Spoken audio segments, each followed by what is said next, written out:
memakmurkan masjid itu dibuka dengan kata innama. Jadi berbahagialah kalau ada di antara kita yang diberikan oleh Allah kekuatan dalam hatinya untuk mau memakmurkan masjid dengan semua jenis kegiatan yang mampu dilakukan. Maka Anda sedang masuk dalam kalangan elit di dalamnya. Ya. Nah, tapi tidak cukup dengan amin. Ya. Gitu. Apa yang dimaksud memakmurkan itu? Ya.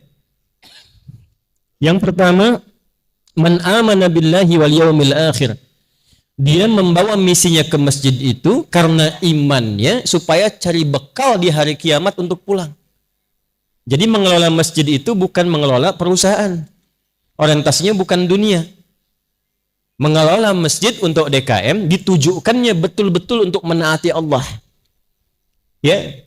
Kemudian menyiapkan bekal itu supaya punya kebanggaan saat pulang menghadap Allah. Nah, apa ciri-ciri orang-orang seperti itu? Yang pertama, wa aqamas shalah. Dia berusaha memakmurkan masjid itu dengan konsisten membuat sifat sholat jamaah yang baik dan rapi. Nah, jadi ada pengelolanya, ada imamnya, ada makmumnya. Bila nanti ada yang sholat di sini, DKM dapat bagiannya. Setiap orang sholat dapat pahala, ditransfer langsung itu. Itu hadisnya sahih. Ya, man sanna fil islami sunnatan hasanatan falahu ajruha mithla ajri man amila biha min ghairi an yankusa min ajriha syai'. Paham? Tidak. Siapa yang memfasilitasi pada sunnah kebaikan? Ya, sunnah kebaikan, jamaah sunnah kebaikan. Difasilitasi di sini, dilebarkan masjidnya, diluaskan, ditinggikan. Orientasinya bukan supaya orang menganggap masjid ini mewah. Awas hati-hati Pak DKM, Pak Najib hati-hati.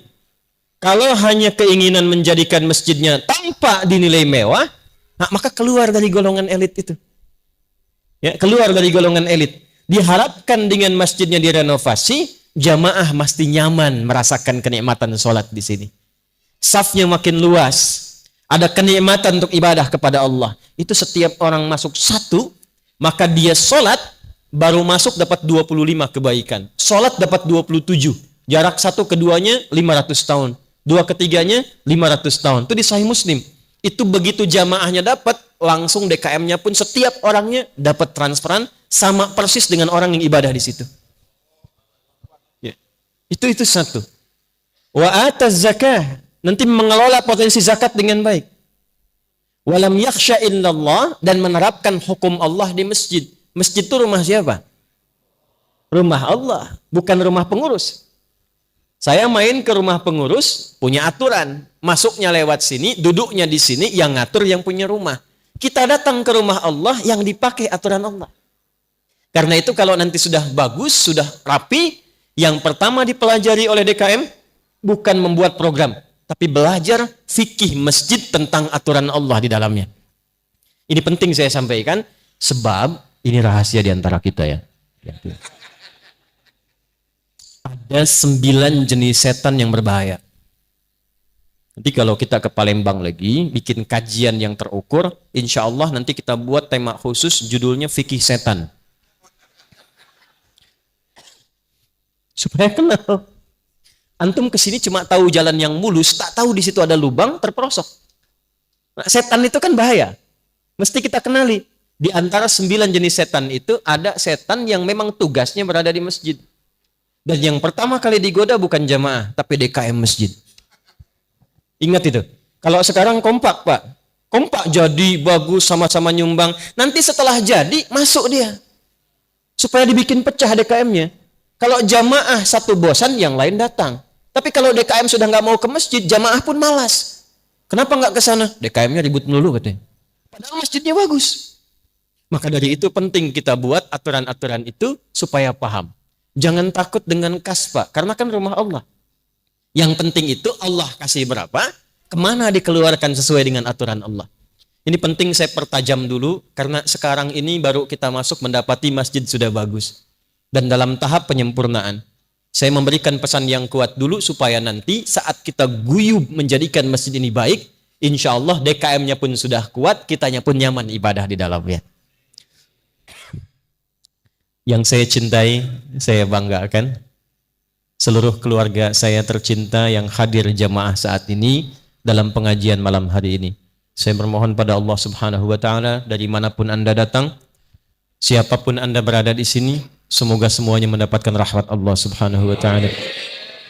Semoga langkahnya dihitung oleh Allah untuk meringankan hisabnya dan dimasukkan dalam golongan hadis yang disampaikan dari Nabi sallallahu alaihi wasallam, qala man salaka tariqan yaltamisu fihi ilma sahalallahu lahu tariqan ilal jannah wa innal malaikata latad'u ajnihataha ridan li talibil ilmi wa inna talibal ilmi yastaghfiru lahu man fis samawati wa man fil ardi hatta al hitan allati fil bihar wa innal ulama'a warathatul anbiya wa innal anbiya lam yurithu dinaran wala dirhaman.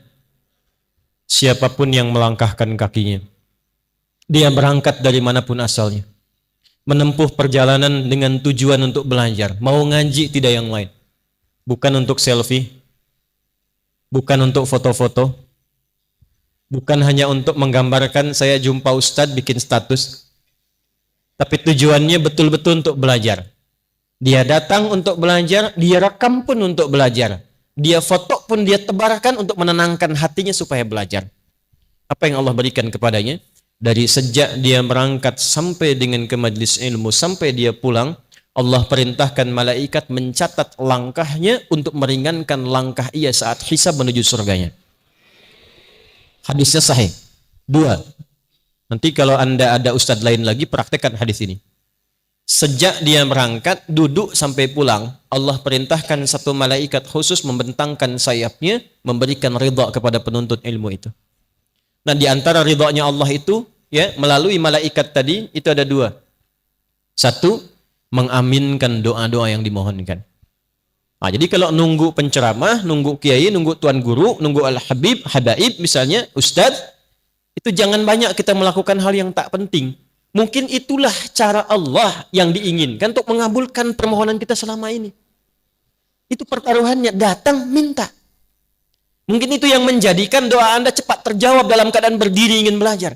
Gelap-gelapan ingin mencatat, itu mahal sekali. Mahal. Di posisi itulah justru aminnya malaikat itu cepat diberikan bagi orang-orang yang serius mendapatkan ridha Allah Subhanahu wa taala. Diisi dengan doa. Yang kedua, ridhanya malaikat itu juga berarti permohonan kepada Allah ampunan dari semua dosa-dosa yang pernah dikerjakan penuntut ilmu itu. Karena itu jangan lihat siapa yang datang. Bersihkan niatnya. Anda pernah mencuri, pernah mabuk, ya, pernah berbuat maksiat yang lainnya. Allahu Akbar. Kenapa kok tiba-tiba Anda bisa datang ke sini? Kan bisa mencari tempat yang lain. Mungkin itulah caranya Allah ingin mengampuni dosa-dosa yang pernah kita perbuat. Ya. Karena itu menarik nih, kenapa pencuri sendal bisa datang ke masjid? Kenapa tiba-tiba ada orang pengen nyuri kotak infak di masjid? Sekarang ganti cara berpikirnya. Kenapa kok diarahkan ke masjid? Mungkin itulah cara Allah ingin merubah kebiasaannya, mengampuni dosanya, menghilangkan sifat maksiatnya sebelum wafat ia kembali kepada Allah Subhanahu wa taala. Karena itu, mari kita memulai kajian ini dengan hati yang bening dulu, dengan tulus dulu, perbaiki niat dulu.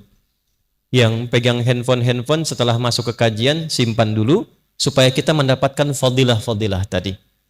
Nah, terakhir, siapapun yang mengajar, kalau dia dari kalangan ulama, jaga mereka. Ciri ulama itu bukan hanya pintar, yang pintar banyak.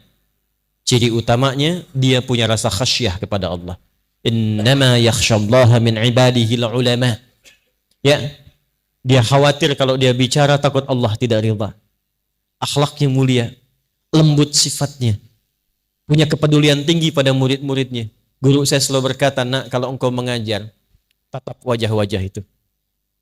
Nanti setelah selesai bangun malam, bayangkan wajah itu dan mohonkanlah kepada Allah kebaikan untuk semua yang kau tatap dan tak mampu kau tatap itu.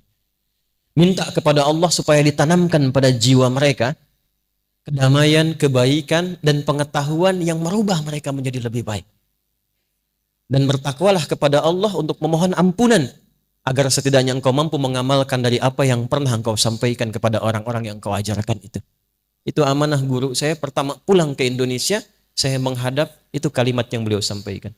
Nanti engkau akan banyak mengajar, tatap wajah-wajah mereka, mengajarlah dengan ikhlas. Begitu selesai malamnya, maka urusan kamu dengan Allah untuk memohon kebaikan-kebaikan. Dan bayangkan wajah-wajah mulia itu.